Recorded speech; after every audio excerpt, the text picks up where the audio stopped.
Okay friends, thank you for tuning in. This is Tarot for today. We're going to look at relationships. One of the most common themes that comes up for me and people who come towards me is around what the other person is thinking, what the other person is doing, what the other person needs or wants, whether that person is actually caring about the person who's asking the question. So you're hearing me shuffle today so that you are connected in and that I'm not just making it up. So you'll know that if this reading is for you based on what comes out in real time shuffle. Now the messages later on in the video are going to be around sort of, perspective, the approach, solutions, ways in which you can show up, ways in which you can look at things a little bit differently so that you are able to navigate the situation a little bit more differently. So the first part of the video is going to be, is this for you? Specifically, it's answering the energy that's coming forth. But a lot of the time, the information that comes through after, the solutions, can be applied to a wide range of situations. Whatever you think about that is just whatever you think about it. It's really connecting into the truth of who you are, removing the barriers so that you can hear clearly what you need to do. I don't have your answers. All I can do is be a signpost for you. All the answers that you need are within you, and it's just a matter of clearing the clutter in your mind so that you can hear your own answers clearly. You're getting the intuition already. You're getting the sense already about what it is that you do, but what happens is it gets dropped down into the range of options, and that's where confusion comes in, because you start to measure it or match it alongside of things that aren't the truth, and that way you can't see what you're meant to do. Your mind is taken over. Truth is truth. It always feels uniting. It's just a firmness in your system. And when you're uncertain, or you start questioning it, or the mind starts rattling off all these different things, that's when you've stepped away from the truth. So it's a matter of actually letting all that go. Anyway, cards have been shuffled. I'm picking a random. We've got the moon in reverse. Now I'm holding the deck upside down, so we're going to take it as it is. Okay, the moon is usually around what is in the shadows. And it's funny, we were just talking about intuition, because intuition comes from the shadows. It comes from the feminine. It is a very feminine card because it's the moon. The moon is feminine actually to the earth. We always say that the moon is feminine to the sun. It is in truth, but the moon orbits the earth orbits the sun. The moon reflects what the sun is. The sun is that light source that's ever loving, ever giving, unconditional, and the moon is the reflector of that. So this reading's for you if you're finding that you're orbiting certain people, certain situations, and it's not bringing out the best in you. All of a sudden you feel quite restricted, quite limited. You've got the two pillars here, so there's the path out of that, and you actually have to walk through. I don't know if anyone's watched Never-Ending Story, and there's a part where Atreya has to run through the two columns and it's all about timing. If you haven't seen that, it was a very intense moment where he had to get it just right. Otherwise, he'd be zapped and finished. But it was very precise in the movement, and this is what's coming up for you, is that you need to be a bit more precise in what it is that you're doing. Reflecting on your shadows. These are the things that come out of us when we're not in our best, when we're under stress, when things go wrong, when things, people say something and we've taken it on. Because the moon is in reverse, it's actually the opposite of everything I just said. You're moving away from that. You're accepting your shadows. You're accepting your part. And your part really is just how you show up. How am I contributing to this? How am I feeding it? Why continue to sit on the ride when I can get off it? It's a real understanding that you're not powerless to your situation, but it is a change of perspective. Now you got the wolves who are howling at the moon, howling at the light. And they're pack animals and they're very loyal, so you have to be careful about what you're loyal to. Okay, it's okay to let go. It's okay to say, I've made a mistake, and let go of what you thought it should have been, how you thought things should have gone, how you showed up, how they showed up, how everything is playing out in a way that is allowing you to understand you at a deeper level.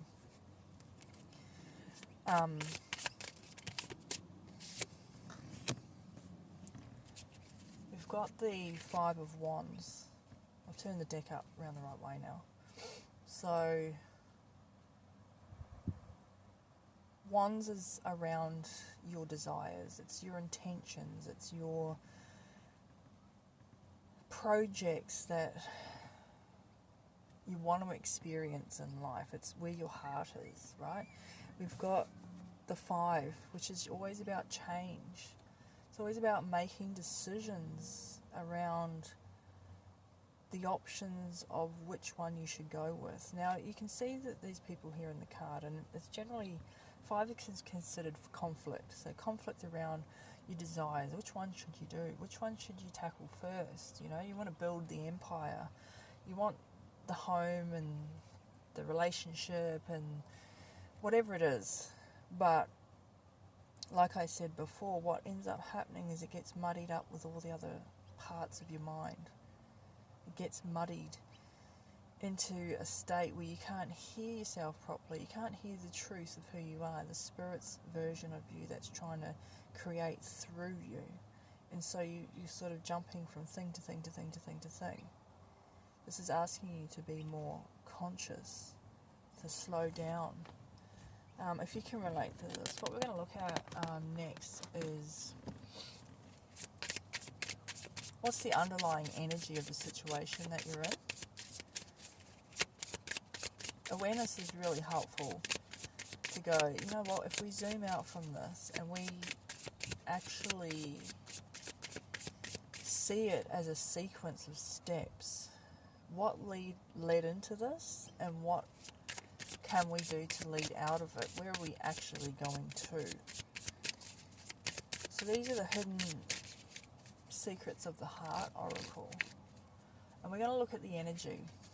We've got you and we've got them. It might be vice versa. Take it as you will. Don't make it fit. But the energy is around stress. The energy is around being open and confessing something.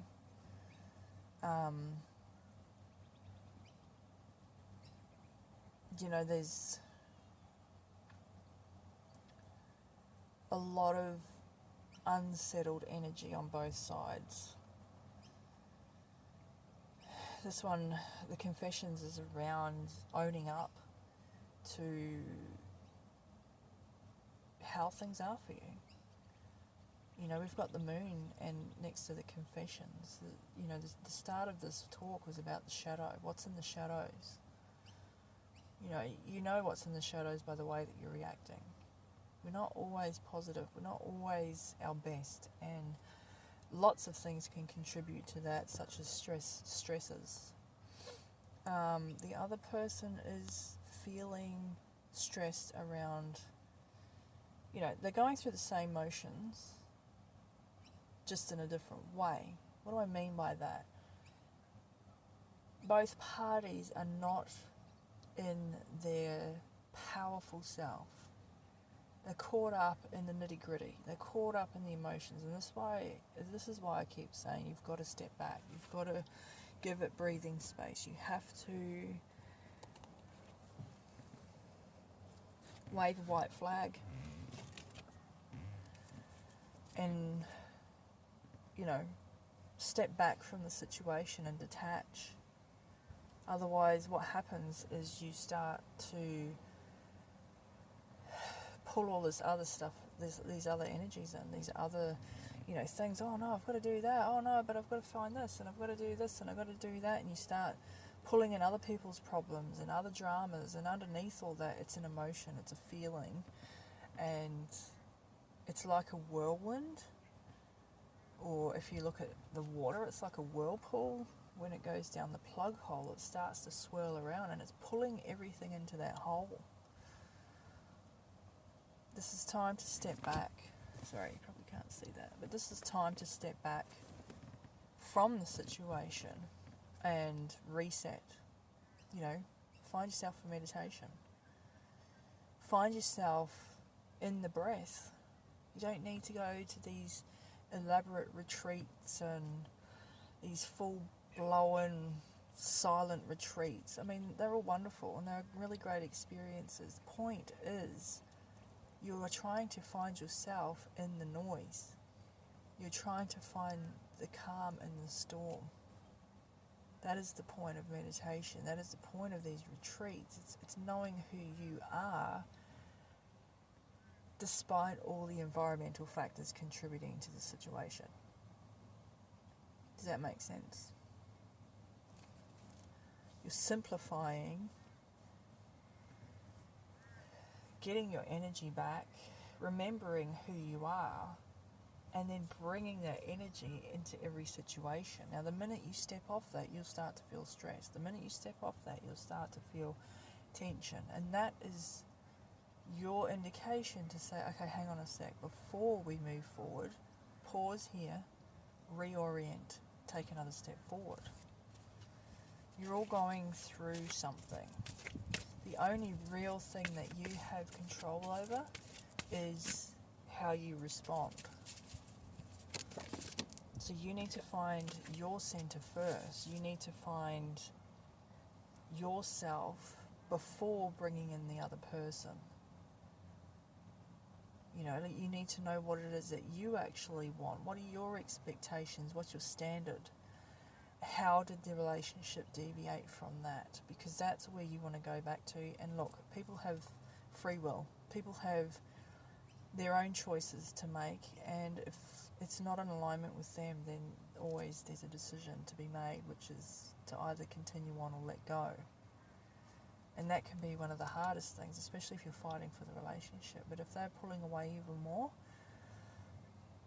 for whatever reason that they're attributing to that, they need to do this as well. They need to, simplify and stop listening to other people and stop allowing everything else to be the reason why they feel the way that they do.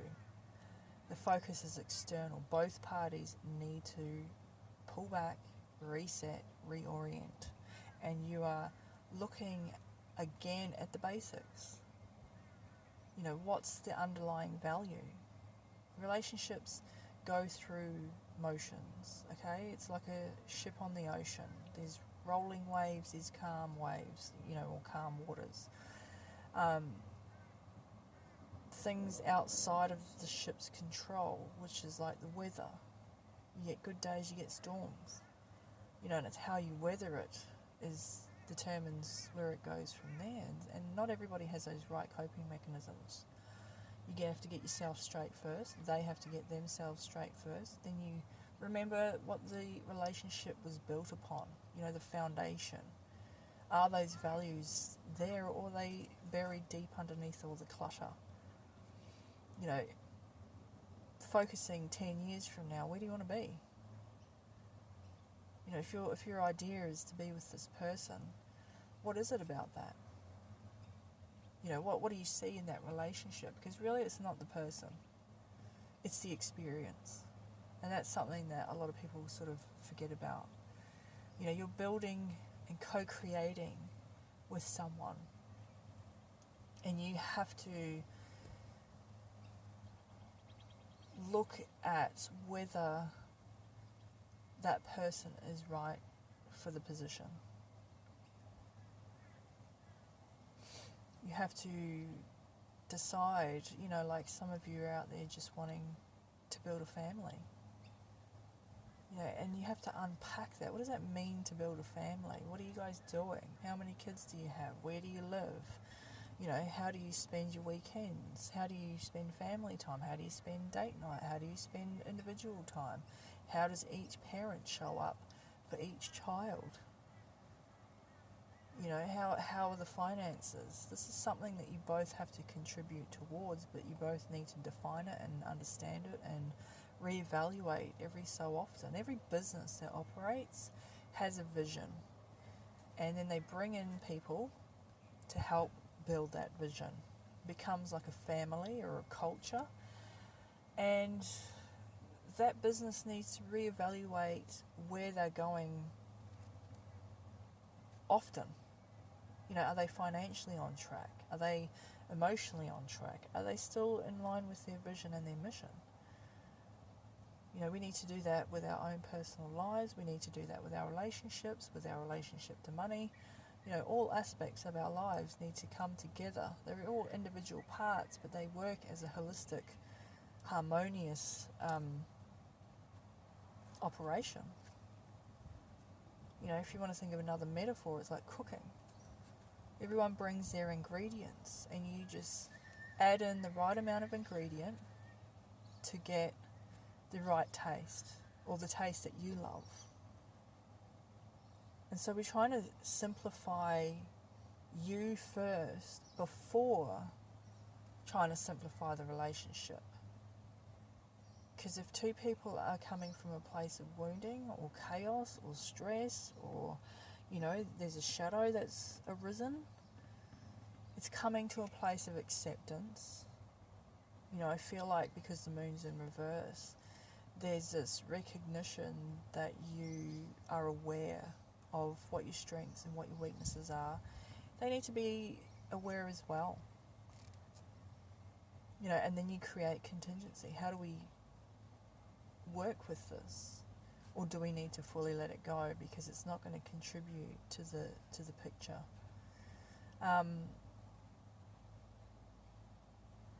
Everyone has this idea about what the ideal relationship is. You have to think about the factors that contribute to it, consciously. There's a lot of unconsciousness in relationships. There's sort of expectations and standards, but when you can communicate that, starting with who you are, my I statements. I feel this. This is how I'd rather feel. These are the things that make me feel that way. Does that make sense? It's taking away the blame and bringing in ownership. Because you can't really decide for other people how they're going to react or act or why they do the things that they do. Sometimes they don't even know why they do the things that they do.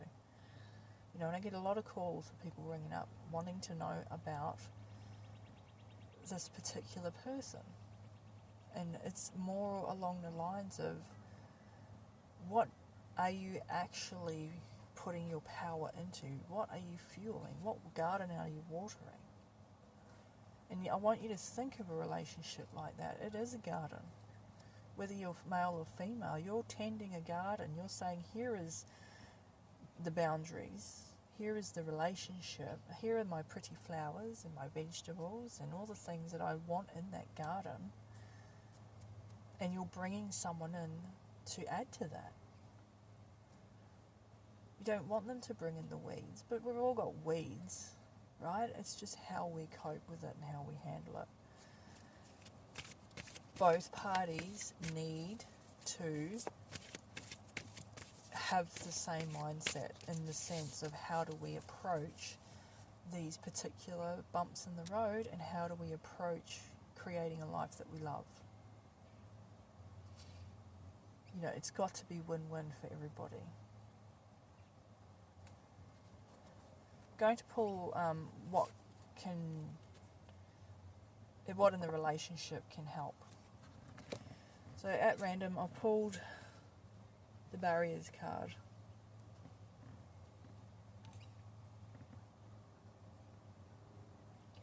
Barriers is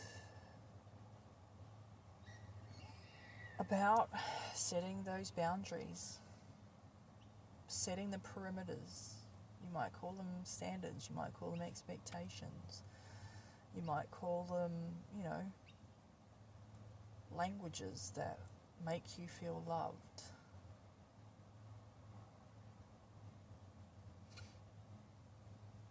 We're watering a garden here. This is a card around creating boundaries but not barriers. Barriers are obstacles, making it difficult. Boundaries are setting the standard and saying, this is how I would like things to go, or this is how I see things because it makes me feel X, and you know, these are the things that make me feel loved. Both parties need to own their self and then communicate that, and you either compromise or you separate.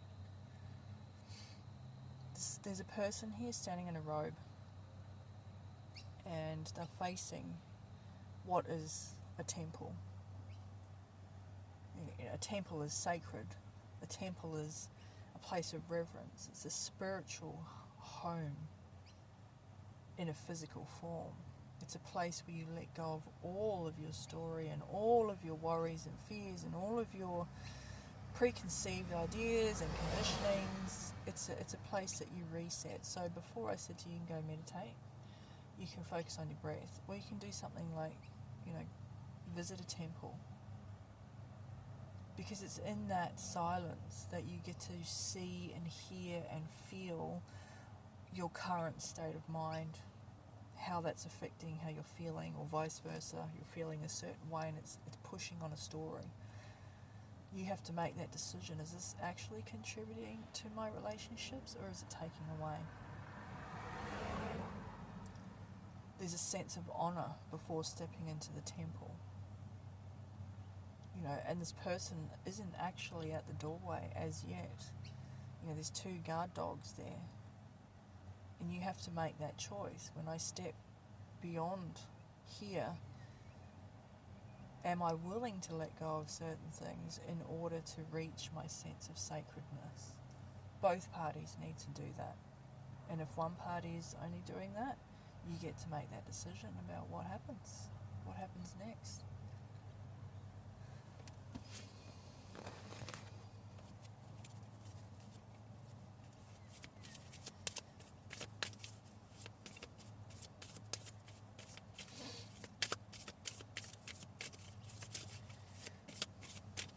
You know, what is the message here for the viewer that can help with this situation?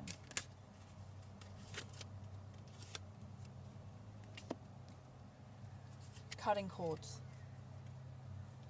The words on the card say, ask Archangel Michael to clear any old attachments to fear that stem from past relationships, freeing you from destructive patterns. It's about letting go.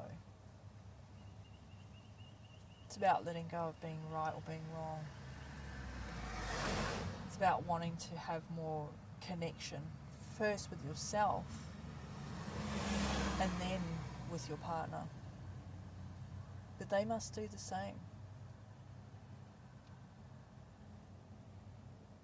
They must do the same as well.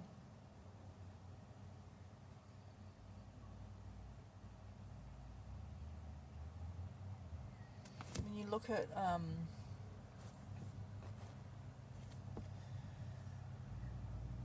this relationship here and about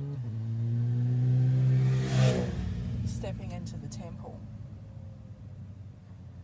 you are cutting away things that don't belong in there, don't belong in the sacredness. You're leaving it at the door. You know certain cultures will not allow shoes to be worn inside. You know, there's ritual there, there's honouring and respect. You have to reach that place first. You have to be willing to let go of stuff first. You have to be willing to shed the comfort of your conditioning. And that's where the real work is. It's confessing and saying, you know, this is what I was doing and why I was doing it. Maybe it's the child in the driver's seat. You know, the moon card is about intuition. It's a feminine energy. The feminine is a receptacle. The feminine is the one that receives. Now, we all have a feminine aspect. It's called the body. Right, and then when we get into a relationship, it doesn't have to be an intimate one. It can be teacher-student. It can be doctor-patient. It can be, you know,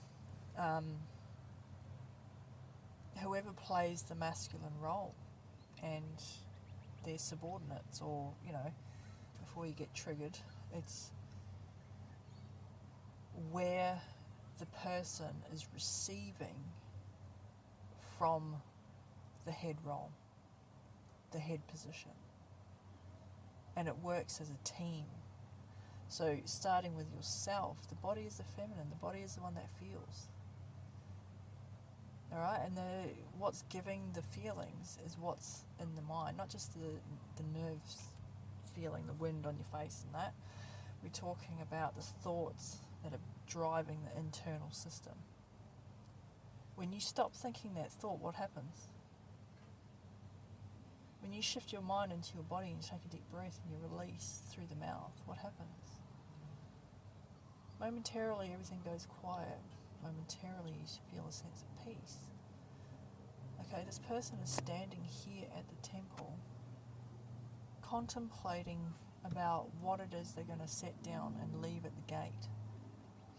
And here's the difference. When you leave the temple, are you going to pick it back up again? What happens if you pick it back up again? What happens when you pick it back up again? You're going to feel the same thing. You're going to feel and think the same things, and it's going to create the same results. This is why I'm talking about connecting into what it is that you sense from this particular relationship and remove the people out of it and just look at the qualities. Okay, it might be the fact that you guys have laughter together and banter, and there's trips away, and there's beautiful intimacy, and there's moments of connection without words, and there's activities together, and then there's time apart. You know, you can have that with anyone. That's the truth of it. But we're not meant for everyone. And sometimes who we were with runs its course because it's bringing up the moon. It's bringing up what's in our receptacle, what's in our feminine, and it's giving us the power to confess that and then let it go. Stress is generally a masculine energy. So once you let go of those thoughts, then the body relaxes. Is there anything else that can be said for this particular reading?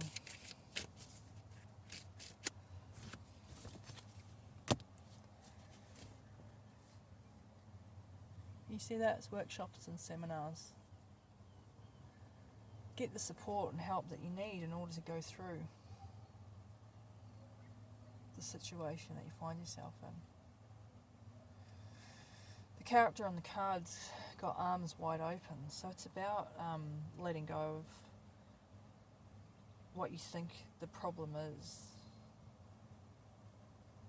right? And then being open. The feminine is the receptacle. When you remove the clutter, then you can think with more clarity. The water goes still and you can see through the water. When you stop thinking the thoughts, the body relaxes. Give it a go. When you stop thinking about that thing that's making you upset, what happens?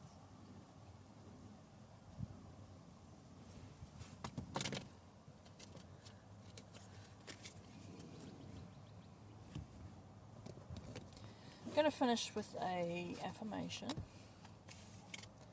All these are drawn at random. My intention is to connect with who needs help. Okay, so this is something that comes through in the moment, live. It's not preconceived.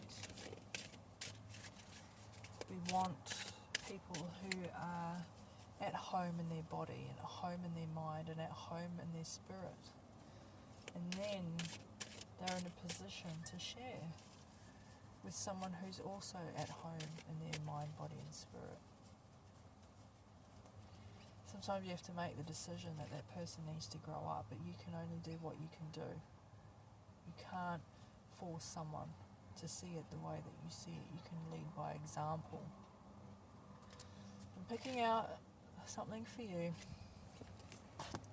It says, I love and appreciate. Oh, you can approve of yourself too. I love and approve of myself. And you can love and appreciate yourself.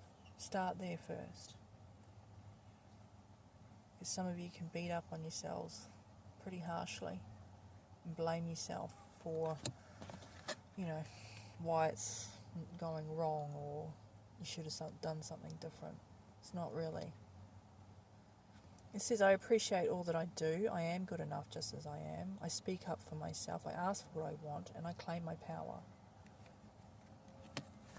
Okay, this is just asking you to look at the pattern that you're currently operating in. And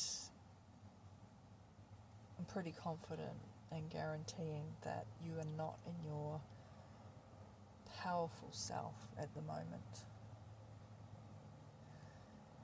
And the beautiful thing about that is the awareness allows you to go, this isn't working for me, let's change it. Okay, you do that with food, you do that with money, you do that with subscriptions, you do that with all sorts of things. You decide that it's no longer working for you because you feel crappy. You've got to pull your power back to you. When you're in a relationship, that's what I want to say before, like there's someone who plays the feminine. You start to divide that role, and one plays the feminine, one plays the masculine. It's a team effort. It's two people co-creating, and you both have to come online into the same.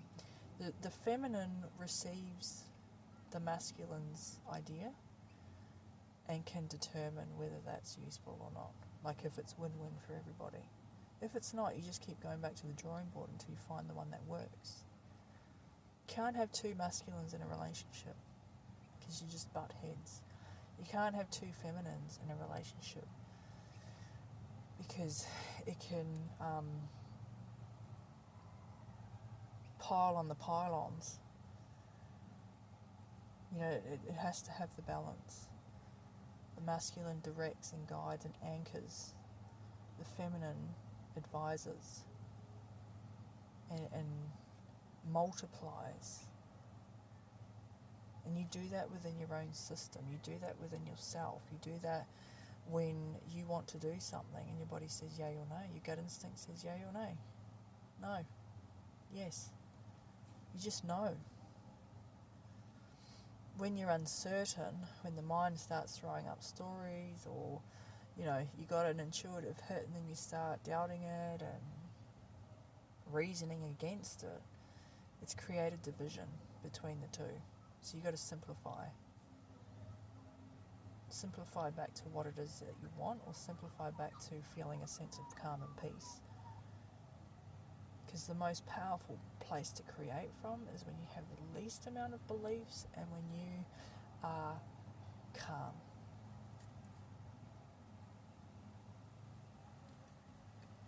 Today I'd like you to write down 3 things that you appreciate about yourself.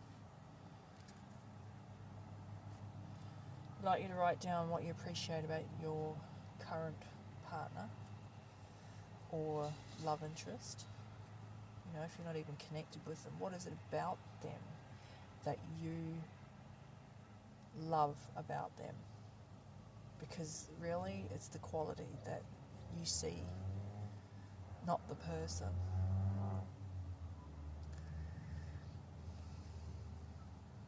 If you'd like some more guidance, you can contact me and we can have a chat and see if we are a good match, see if I'm the perfect person for you to help you through your situation.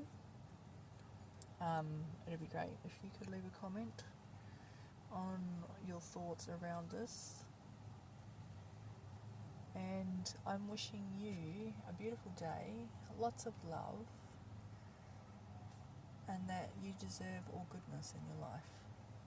Much love and appreciation to you. Until the next video, bye for now.